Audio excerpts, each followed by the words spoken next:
Olá, estou aqui com o Dr. Felipe Andrade, mastologista do Hospital Sírio-Libanês. Trabalhamos juntos no Sírio, em São Paulo, e ele vai contar um pouco para a gente as novidades da parte de cirurgia e tratamento local do câncer de mama que foi discutido aqui em San Antônio.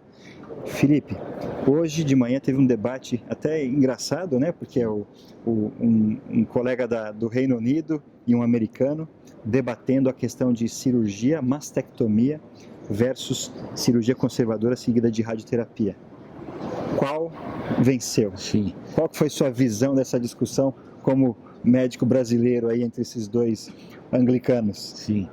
Marcelo, primeiro, obrigado pelo convite, é um prazer estar com você. Realmente foi uma discussão muito bacana, esse tema ele tem sido recorrente.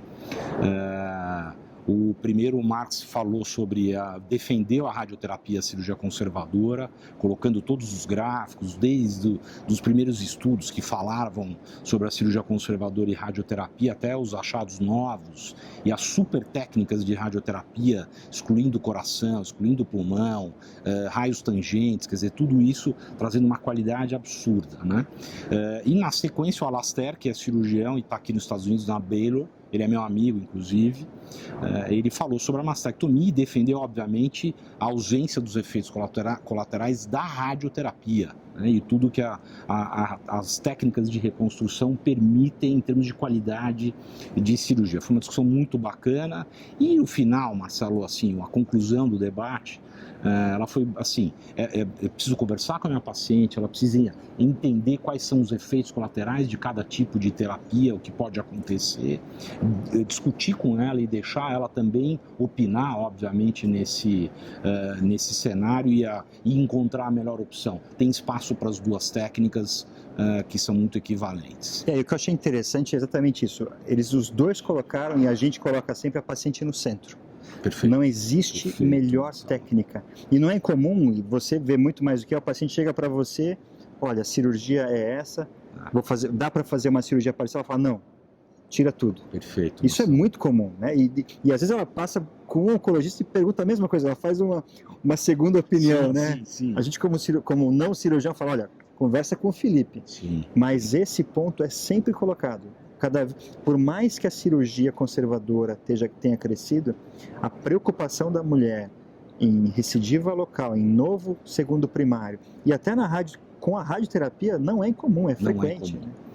E assim, e a discussão no final, teve até uma paciente, né, a gente tem muito advocacy, né, pacientes que assistem ao congresso, né, e ela fez uma pergunta, inclusive foi aplaudida, né, assim, a clareza na discussão, né, Marcelo, assim, e uma coisa que é muito importante, você defende isso, eu sei, que é a multidisciplinaridade. Então, assim, se eu puder discutir com você, eu como cirurgião, discutir com você como oncologista e um radio-oncologista, e nós três acertarmos uma conduta, é muito provável, de comum acordo com a paciente, que ela vai ter o melhor.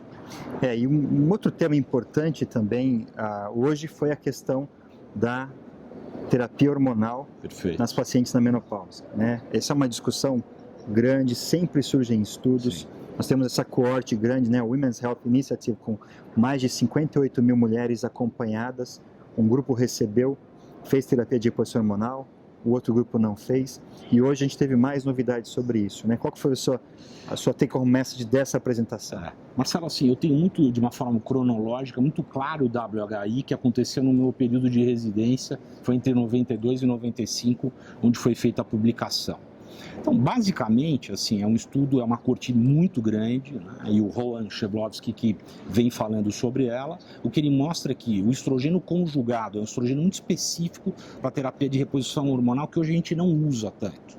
Associado à medroxiprogesterona, aumenta o risco de câncer, isso é uma coisa clara. E que o estrogênio isolado, ele não só não aumenta, como ele pode até melhorar em relação a ter um efeito, de certa forma, protetivo em relação à mama. Esse é um achado muito bacana, ele colocou uma série de gráficos, tá? Uma corte que, periodicamente, ela vai voltar aqui, mas sempre considerando, Marcelo, esse estudo foi muito criticado no início, porque ele começa a oferecer a terapia de reposição hormonal para pacientes idosas, já com 60 anos. Então, assim, existe uma discussão clara em relação a isso, mas como sempre, uma apresentação muito bacana do João.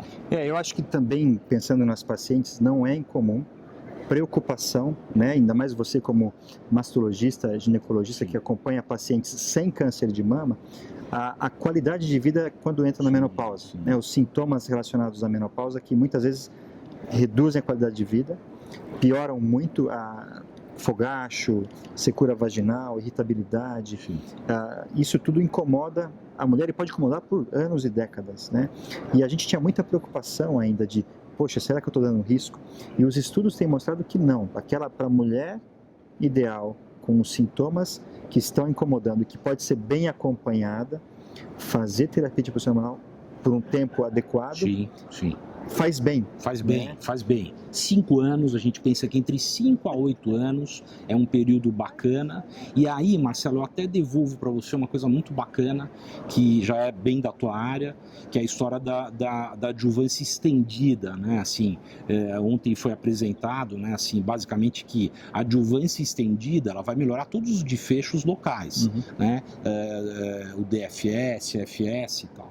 Mas ela não melhora a sobrevida. Então, eu diminuo o risco dela morrer, eu diminuo o risco dela retornar com a doença local, mas eu não diminuo o risco dela morrer. Mas eu estrago a qualidade de vida. Exatamente. Isso é uma coisa que eu queria dividir com você também, a tua opinião. A adjuvância estendida, né, cada vez mais, e ontem a gente viu esses dados, ela tem o seu papel, mas a gente tem que selecionar melhor quem precisa da adjuvância estendida. Então, os dados da meta-análise que foram apresentados aqui o ano passado mostraram que mulheres com câncer de mama, hormônio positivo, que precisam fazer terapia hormonal por 5 ou mais anos, elas se beneficiam talvez de fazer entre 7 e 10 anos se o risco for alto para recorrência. E como é que a gente avalia esse risco?